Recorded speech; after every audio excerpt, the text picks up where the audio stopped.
మీ పేరేంటి? మిమ్మల్ని Jackson, Michael Jackson. RC book ఉందా? ఆర్సీ బుక్ లేకపోతే స్టేషన్కి రావాల్సి ఉంటుంది.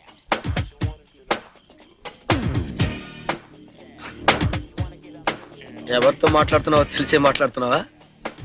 నెల్లూరు పెద్దారెడ్డి గారి మేనల్లుడు. పెద్దారెడ్డి వాడెవడు? వాడెవడా? ఏంటది? నెల్లూరు పెద్దారెడ్డి ఎవరో తెలీదా మీకు? ఆ? నెల్లూరు పెద్దారెడ్డి ఎవరో తెలియకుండానే డిపార్ట్మెంట్ లో జాబ్ చేస్తున్నారా మీరు? ఈ మాత్రం జనరల్ నాలెడ్జ్ లేకుండా జాబ్స్ ఎలా చేస్తున్నారా మీరు? ఆ? పెద్దారెడ్డి తెలియదంటే వీడికి. వాడెవడో నాకు తెలీదు. పద ముందు స్టేషన్ కి. చైతి, చైతి. మీ పేరేంటి?